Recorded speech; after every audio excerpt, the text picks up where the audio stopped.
नमस्कार दोस्तों, गरुड़ पुराण अनुसूची के भाग 13 में आपका स्वागत है। आज हम इस प्रस्तुति में आपको बताएंगे कि घर में अपने मृतक पूर्वजों के चित्र यानी फोटो कहाँ लगाएं और कहाँ ना लगाएं। इस संबंध में लोग बड़ी दुविधा में पड़ जाते हैं, परंतु इस विषय में हमारे धर्मशास्त्र क्या कहते हैं। मृतक परिजनों के चित्र हमें घर में लगाने चाहिए या नहीं, अगर लगाना चाहिए तो कहाँ लगाना उचित रहेगा, और गलत स्थान पर चित्र लगाने से क्या क्या हानि हो सकती है, ये सब आप इस वीडियो के माध्यम से जानेंगे। विलंब न करते हुए आरंभ करते हैं। पितृपक्ष के दौरान लोग पूर्ण रीति रिवाज के साथ अपने पितरों की आराधना करते हैं। हालांकि कई बार जाने अनजाने में हम ऐसी गलतियां कर बैठते हैं जिनसे हम लाभ की जगह हानि भोगनी पड़ती है। कई बार आपने देखा होगा कि लोग अपने पूर्वजों के स्वर्गवासी होने के बाद उनके चित्र घर में लगा देते हैं, लेकिन क्या आप जानते हैं कि इन चित्रों को कहां और कैसे लगाएं? इसका भी बड़ा महत्व होता है। अनुचित स्थान पर लगाए गए चित्र हमेशा हानि देते हैं। मृतकों के चित्र लोग कई बार भगवान या देवी देवताओं के चित्रों के साथ लगा देते हैं, जबकि ऐसा करना बिल्कुल गलत है। इससे आपको लाभ की जगह हानि ही होगी। देवी या देवता पितरों से बढ़कर होते हैं और ऐसा करना देव दोष माना जाता है।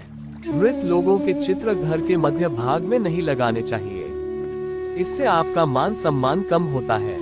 इसके अतिरिक्त पश्चिम या दक्षिण की दीवारों पर लगाने से भी बचना चाहिए, इससे धन संपत्ति की हानि होती है। पितरों के चित्र घर में एक से अधिक स्थानों पर नहीं लगाने चाहिए। ऐसा करने से घर में तनाव की स्थिति उत्पन्न होती है। इसके अतिरिक्त पितरों के चित्र का लटकना या झूलना भी सही नहीं माना जाता। मृत लोगों के चित्र जीवित व्यक्तियों के साथ कभी नहीं लगानी चाहिए। से स्वभाव में नकारात्मकता का भाव फैलता है। पूर्वजों के चित्रों को घर की शयन कक्ष या रसोई में भी नहीं लगाने चाहिए। पूर्वजों का अपमान होता है और घर में हमेशा अशांति छाई रहती है।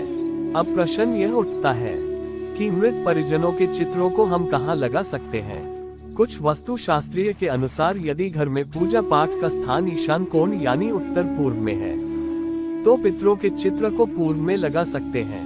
वहीं यदि पूजा स्थल पूर्व दिशा में हो तो चित्र ईशान कोण में लगा सकते हैं। यदि पूजा घर से भिन्न किसी कमरे में पूर्वजों की तस्वीर लगा रहे हैं, तो उत्तर दिशा की दीवार पर लगाए, जिससे कि पूर्वजों का चेहरा दक्षिण की ओर रहे। इनके लिए सर्वोत्तम स्थान है घर के किसी एक स्थान पर पूर्वजों की तस्वीर लगाएं। वह स्थान ऐसा होना चाहिए जो दिशा दोष से मुक्त हो। जब भी चित्र लगे तो चित्र के नीचे किसी लकड़ी का उपयोग करना चाहिए, जिससे चित्र लटका या झूलता हुआ दिखाई ना दे। घर के पूर्वजों का चित्र केवल आपके देखने के लिए है, किसी दूसरे के लिए नहीं। अतः उसे ऐसे स्थान पर ही लगाई जहां पर किसी अतिथि की दृष्टि न पड़े। आप भी उन्हें प्रतिदिन ना देखें तो ही अच्छा है। ये सही है कि आपकी भावनाएं उनसे जुड़ी है, परंतु उन्हें प्रतिदिन याद करने से आपके भविष्य पर इसका बुरा प्रभाव पड़ेगा। ये भी माना जाता है कि हर समय पूर्वजों को याद करते रहने से मन में उदासी और निराशा की भावना का विकास होता है। अगर आप अपने पूर्वजों के चित्र को अनुकूल स्थान पर नहीं लगाते, तो आपको कई प्रकार की अड़चनों का सामना करना पड़ सकता है, जैसे मानसिक अवसाद, व्यापार में नुकसान, परिश्रम के अनुसार फल न मिलाना, विवाह या वैवाहिक जीवन में समस्या, या संक्षिप्त में कहें तो जीवन में उसे और उसके परिवार को बाधाओं का सामना करना पड़ता है। पितृ दोष होने पर अनुकूल ग्रहों की स्थिति, गोचर दशाएं ठीक होने पर भी शुभ फल नहीं मिल पाते। कितनी भी पूजा पाठ देवी देवताओं की अर्चना की जाए, किंतु उसका भी उसे शुभ फल नहीं मिल पाता। माना जाता है कि हमारे ऊपर मुख्य रूप से 5 ऋण होते हैं: मातृ ऋण, पितृ ऋण, मनुष्य ऋण, देव ऋण और ऋषि ऋण। ये ऋण न चुकाने पर हमें निश्चित रूप से श्राप मिलता है। पितृ दोष मुख्यतः 2 प्रकार से प्रभावित करते हैं: अधोगति वाले पितृ के कारण, उद्भगति पितरों के कारण। अधोगति वाले पितरों के दोषों का मुख्य कारण परिजनों द्वारा किया गया गलत आचरण, अतृप्त इच्छाएं, संपत्ति के प्रति मोह और उसका गलत लोगों द्वारा उपभोग है। और परिवार के किसी प्रिय जन को अकारण कष्ट देने पर भी पितृ क्रोधित हो जाते हैं और परिवार के सदस्यों को श्राप दे देते हैं और अपनी शक्ति से नकारात्मक फल प्रदान करते हैं। ऊर्ध्वगति वाले पितृ सामान्यतः पितृ दोष उत्पन्न नहीं करते, परंतु उनका किसी भी रूप में अपमान होने पर अथवा परिवार के पारंपरिक रीति रिवाज का निर्वहन नहीं करने पर वह पितृ दोष उत्पन्न करते हैं। कई बार हम देखते हैं कि लोगों के जीवन में परेशानियां समाप्त होने का नाम ही नहीं लेती। वे चाहे जितना भी समय और धन खर्च कर ले परंतु कार्य सफल नहीं होता। ऐसे लोगों की कुंडली में पितृ दोष होता है।